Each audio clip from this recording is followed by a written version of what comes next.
Are you working like 6 or 7 days a week, putting in an ungodly amount of hours? Can you fathom taking a vacation or even being away from work for the fear that everything will fall apart? Oh, maybe it's your employees that are overwhelmed or burnt out. But I get it. More work is good, but at what cost? Stress, frustration, lack of time. That's normal, right? That's what it's supposed to be like in a growing organization, right? We did a video a couple weeks back on choosing the right IT provider because we recognize that leaders like you struggle with these sorts of things. Worse, some treat tech services like a commodity, whereby they undervalue the necessity and the benefit of IT providers in solving some of their most critical challenges, like we just talked about. I'm secure, so don't worry. I don't take it personal. I constantly ask my wife, who's an executive in the nonprofit sector, why don't more organizations leverage tech to solve their issues? Or at least make things a little bit better for themselves as they're growing? Her response is always, Dante, it's because they either don't know or don't think they need it. Again, I'm secure. I don't take it personal.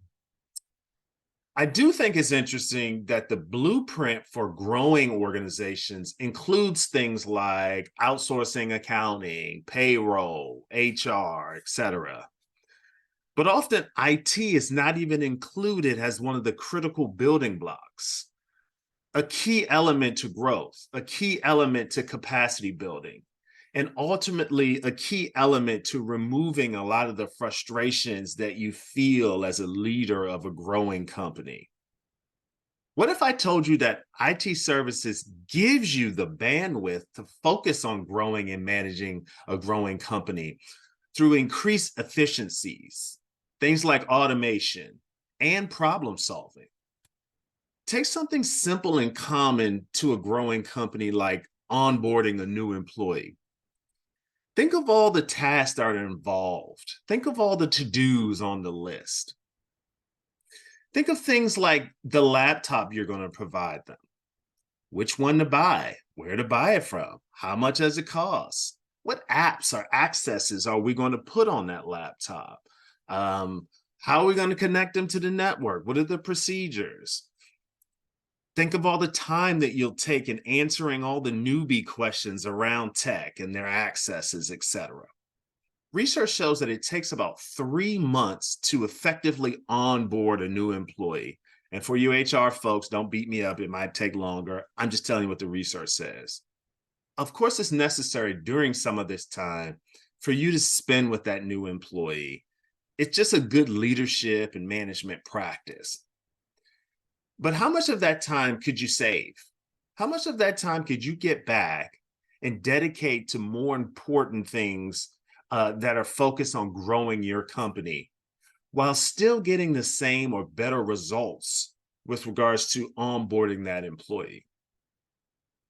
That's just a simple example, but think about more intermediate and complex operational and growth challenges that consume so much of our time as leaders.